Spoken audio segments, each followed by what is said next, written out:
নমো নমঃ শ্ৰীমদ ভগবত গীতামৃত। আজি শ্ৰীমদ ভগবত গীতাৰ অৰ্জুন বিখ্যাত যোগ নামৰ প্ৰথম অধ্যায়ৰ ৪৫ সংখ্যক শ্লোক অৰ্থাৎ ৪৫ সংখ্যক শ্লোক।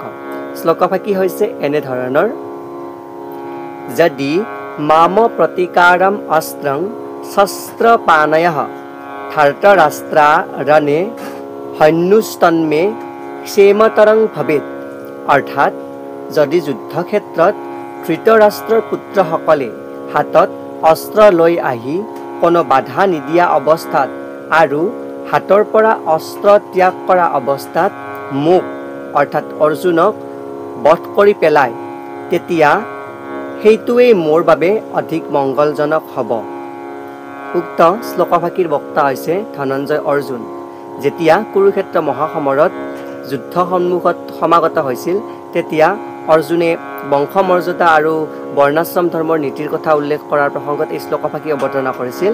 তেওঁ বুজাব বিচাৰিছে যে ক্ষত্ৰিয়ৰ যুদ্ধ নীতিত উল্লেখ কৰা আছে যে হাতত যদি অস্ত্ৰ নথকা অৱস্থাত বা যুদ্ধ কৰিবলৈ ইচ্ছা নকৰা অৱস্থাত বা আক্ৰমণ উদ্যত নহৈ এনেই যদি ৰণক্ষেত্ৰত উপস্থিত হৈ থকা অৱস্থাত কোনোবাই যদি তেওঁক প্ৰত্যুত্তৰ দিয়ে বা বিপৰীত পক্ষই তেওঁৰ লগত যুদ্ধ কৰে বা তেওঁক হানি কৰে, তেতিয়া অস্ত্ৰ নথকা অৱস্থাত থকা যোদ্ধাগৰাকীৰ কোনো পাপ নহয় বা কোনো ভুল নহয়, বৰঞ্চ যোনে তেওঁক বিপৰীত পক্ষই যোনে প্ৰত্যুত্তৰ দিয়ে বা তেওঁৰ লগত যুদ্ধ কৰে তেওঁৰহে পাপ হয়। সেয়েহে অৰ্জুনে সেই পাপকৰ্মত লিপ্ত হ'ব বিচৰা নাই, কিয়নো বংশমৰ্যাদা হানি কৰা বা বংশৰ বিনাশ ঘটোৱা যুদ্ধত তেওঁ সঁহাৰি জনোৱা নাছিল।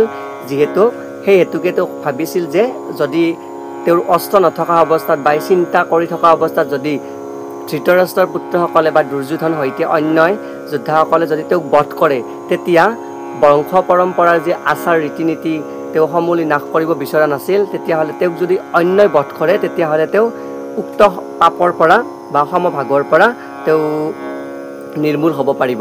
তাকে কোৱা প্ৰসংগত এই শ্লোকভাগী অৱতাৰণা কৰিছে, কিয়নো ধনঞ্জয় অৰ্জুনৰ হৃদয়খন সুকোমল আৰু তেওঁ সুকোমল হোৱাৰ কাৰণো হৈছে তেওঁ ভগৱান শ্ৰীকৃষ্ণৰ ভক্ত। আৰু ইয়াত উল্লেখ কৰা অনুসৰি ভগৱান শ্ৰীকৃষ্ণৰ যিসকল ভক্ত তেওঁৰ হৃদয় আজীৱন বা সদায় সুকোমল হৈ থাকে, সেয়েহে তেওঁ সুচিন্তাত ব্ৰতী হৈ থাকে। সেই প্ৰসংগত অৰ্জুনেও সুচিন্তাত ব্ৰতী হৈছিল আৰু বংশৰ পৰম্পৰা ৰক্ষা কৰাৰ ক্ষেত্ৰত তেওঁ এই যুদ্ধক সঁহাৰি জনোৱা নাছিল। সেই প্ৰসংগতে এই শ্লোকভাগী অৱতাৰণা কৰিছে। আমাৰ বাবে এই শ্লোকটি বৰ প্ৰাসংগিক আৰু প্ৰয়োজনীয়। ধন্যবাদ।